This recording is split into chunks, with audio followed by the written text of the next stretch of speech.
Bienvenue dans Passerelle, un podcast pensé pour éveiller la curiosité des apprenantes et des apprenants de français. Je m'appelle Émilie et cette semaine, comme d'habitude, je vous invite à prendre quelques minutes pour qu'on réfléchisse ensemble à une question. Cet épisode, comme les précédents, je le vois comme le début d'une conversation.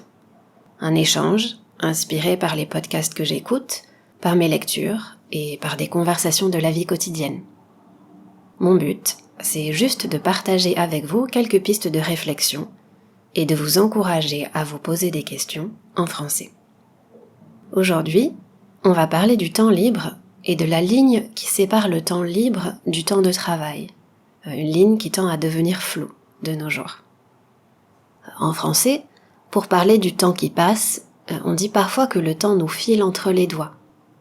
J'ai souvent l'impression de ne pas voir le temps passer. C'est une phrase toute faite, autrement dit c'est une phrase banale, mais elle dit quelque chose de vrai sur un sentiment qu'on est nombreuses et nombreux à partager, je crois. Est-ce que vous avez déjà eu cette impression de courir sans cesse après le temps ? Est-ce que, même le week-end, vos journées sont remplies d'activités diverses et variées ? Est-ce que vous avez parfois le sentiment de manquer de temps libre ? Toutes ces questions-là, on va y réfléchir ensemble dans l'épisode de cette semaine. Et je vous encourage à essayer d'y répondre. Tout d'abord, on va s'intéresser à la définition du temps libre et à comment on occupe ce temps qui n'est pas un temps de travail. Ici, je vais mettre l'accent sur le week-end et sur les jours de repos en général. Ça va être l'occasion pour moi de dire quelques mots sur mon expérience personnelle. Et je vais partager avec vous les difficultés que je rencontre par moment, les difficultés à distinguer le temps libre du temps de travail. Ensuite, on va se demander si notre impression d'avoir de moins en moins de temps libre reflète la réalité ou pas. Pour faire ça, on va s'appuyer sur quelques chiffres et parler de notre perception du temps. Et puis, pour finir, on va réfléchir à l'injonction à la productivité. On va s'interroger sur cette injonction qui vient de l'idée que si on ne fait rien, entre guillemets, quand on ne fait rien, on est en train de perdre son temps.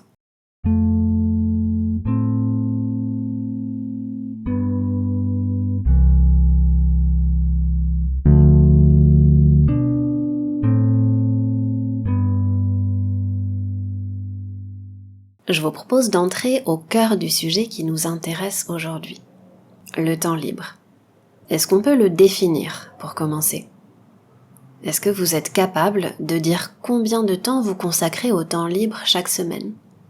Moi, j'ai parfois l'impression que les temps de loisirs, ceux qu'on passe à se divertir, se mélangent aux différentes activités de la semaine. J'ai envie de prendre l'exemple de ce podcast, celui que je suis en train d'enregistrer en ce moment. J'utilise mon temps libre quand je le prépare, quand je l'écris, quand je l'enregistre, etc., etc. Mon temps libre, c'est le temps où je ne travaille pas, où je n'ai pas de cours avec mes élèves, ou tout simplement le temps où j'ai pas de choses particulières à faire en lien avec mon métier de prof de français. Mais en fait, plus j'y pense, plus je me dis que faire ce podcast, c'est aussi un travail en soi. Ce projet de podcast se situe un peu dans la continuité de mon travail de prof, en tout cas. Tout ça pour dire que les moments de temps libre et de temps de travail peuvent se confondre dans notre esprit. La chose qu'on peut définir avec certitude, c'est le temps qu'on passe à travailler, à étudier et à dormir aussi. Pour réunir ces trois idées, je dirais qu'on peut définir le temps contraint. Alors, qu'est-ce que je veux dire avec cette expression, le temps contraint ? C'est le temps où vous avez des obligations. Jusqu'à preuve du contraire, dans la vie, je crois qu'on ne peut pas vraiment décider de ne pas aller au bureau, de ne pas aller à l'école ou de ne pas dormir. Donc, pour résumer, j'ai envie de dire que le temps libre se définit en opposition au temps contraint.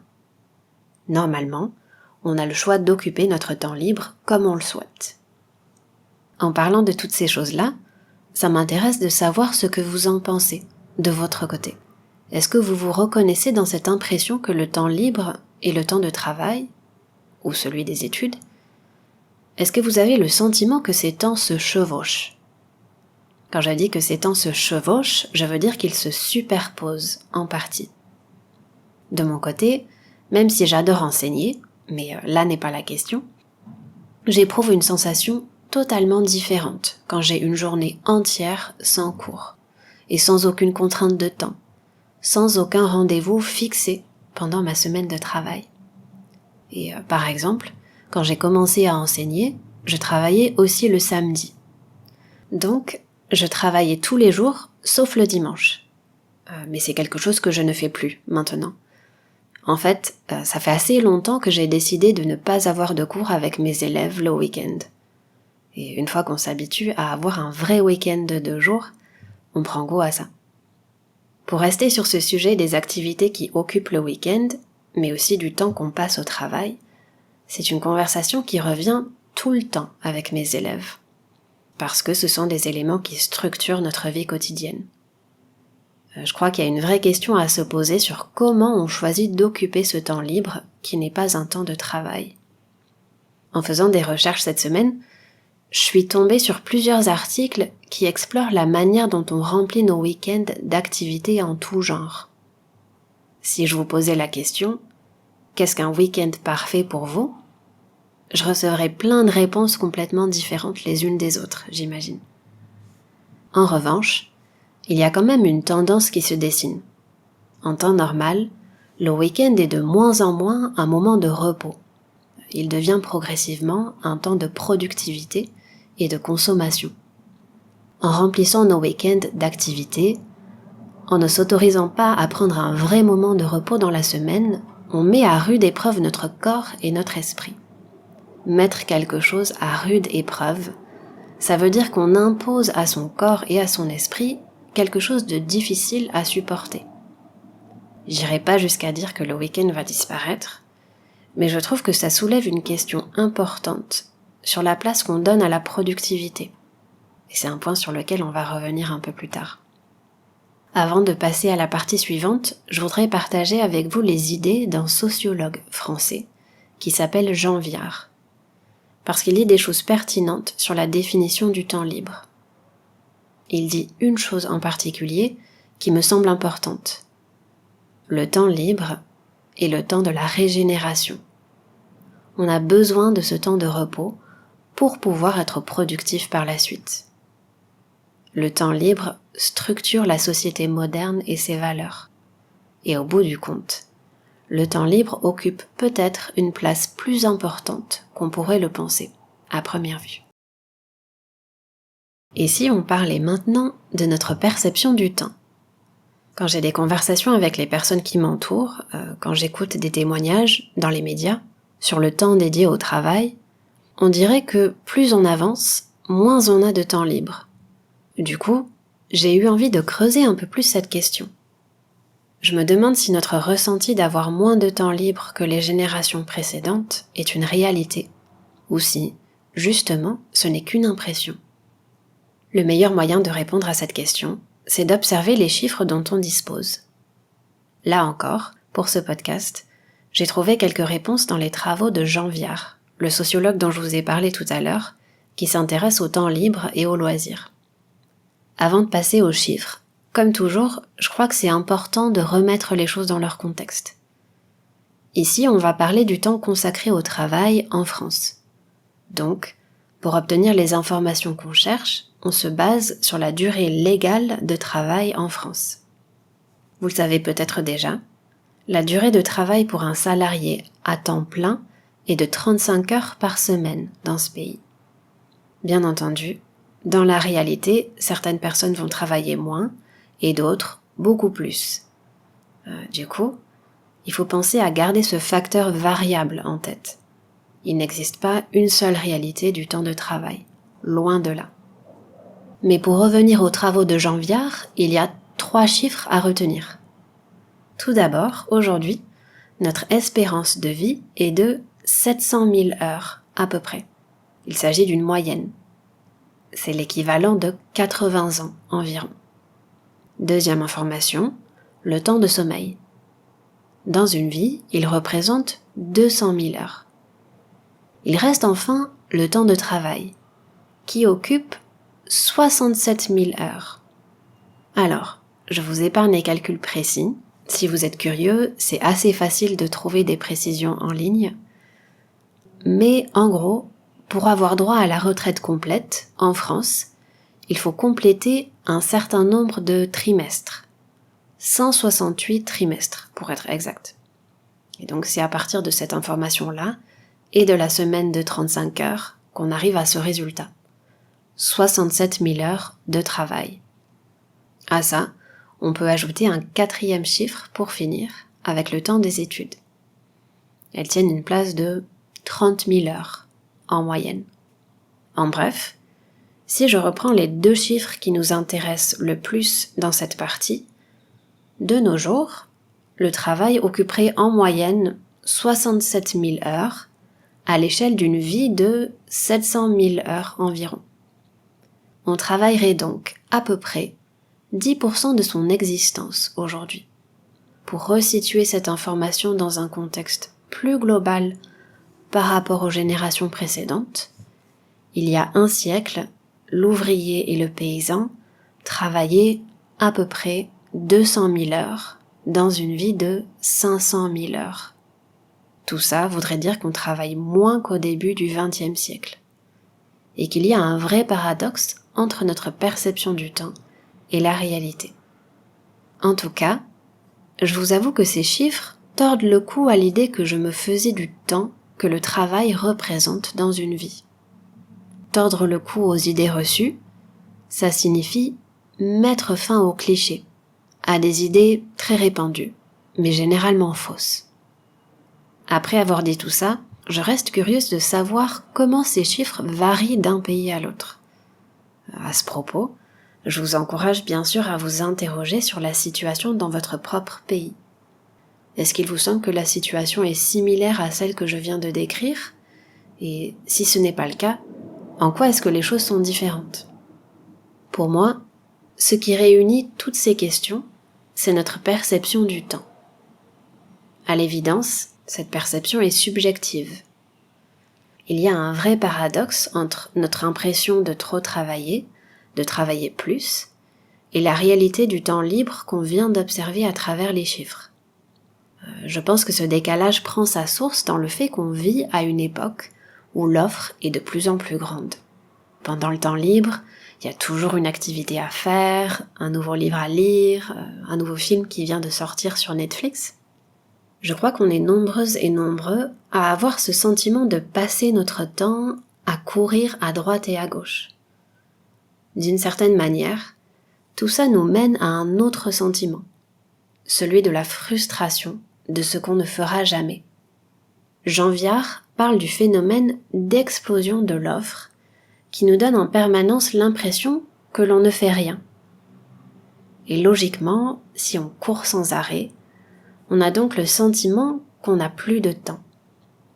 La perception selon laquelle on n'a plus de temps s'explique avant tout parce que nos activités de temps libre se sont multipliées au fil des décennies.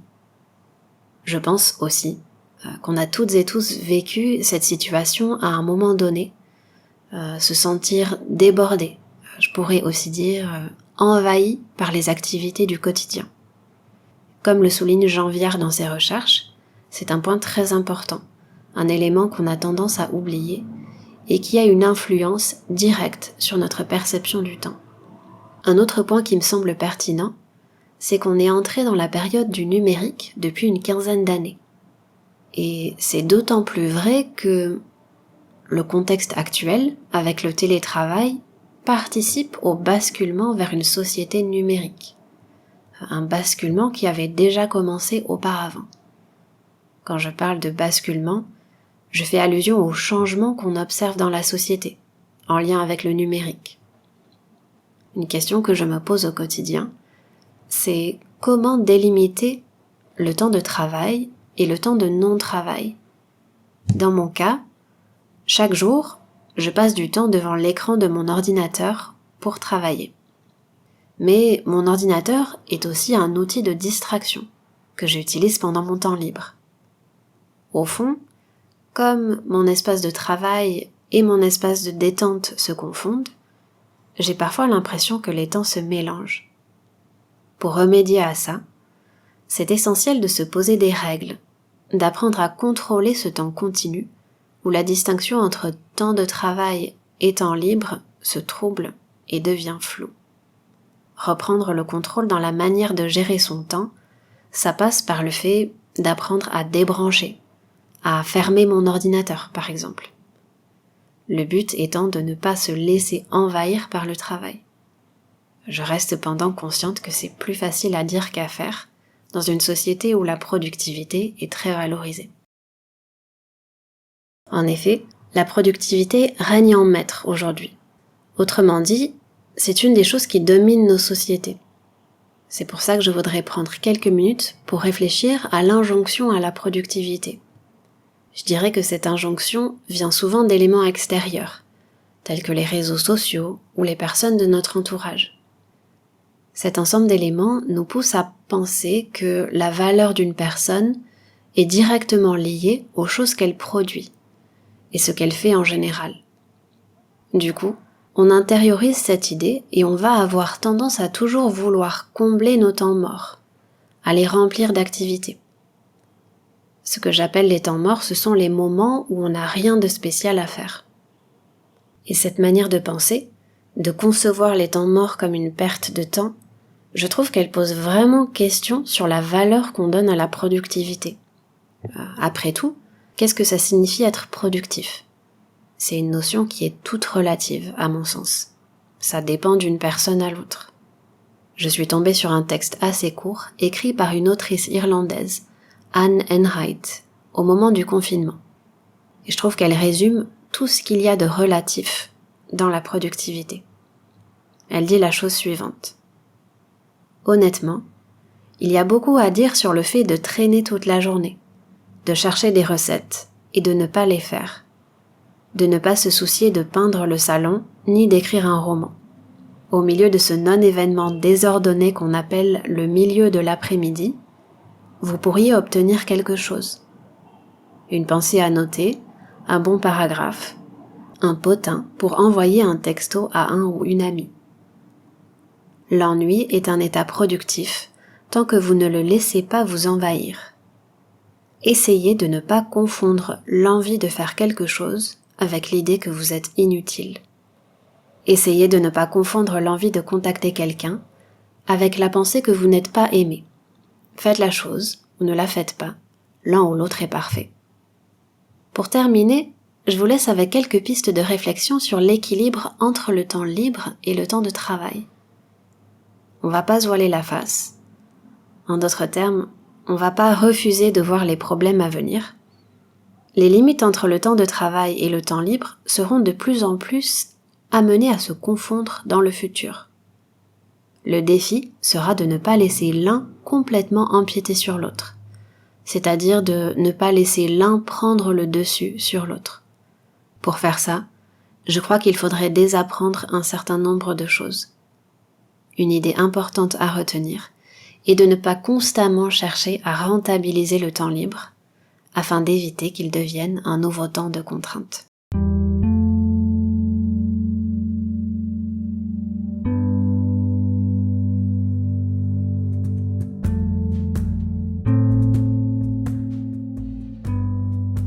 Voilà, c'est tout pour cette semaine.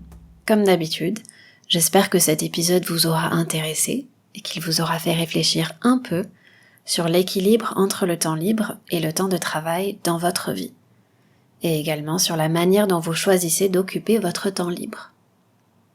Toutes les informations essentielles sont dans les notes de cet épisode, avec quelques recommandations de podcasts à écouter. Encore une fois, je vous invite à vous abonner à Passerelle sur votre application de podcast préférée, si ce n'est pas encore fait. Et vous pouvez aussi me retrouver sur les réseaux sociaux, et notamment Instagram, où je partage des ressources supplémentaires pour continuer à échanger. Le meilleur moyen de faire connaître ce podcast, c'est encore d'en parler autour de vous. Si vous avez aimé l'épisode que vous venez d'écouter, je vous encourage à mettre une note sur Apple Podcast et à écrire un commentaire. Je le répète, comme chaque semaine, vos commentaires sont très utiles dans l'amélioration de ce podcast. Alors, si vous avez écouté cet épisode jusqu'au bout, je vous encourage à m'écrire ou à m'envoyer un message vocal sur mon compte Instagram pour me dire ce que vous en avez pensé.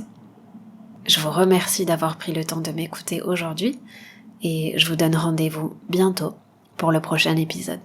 À très vite!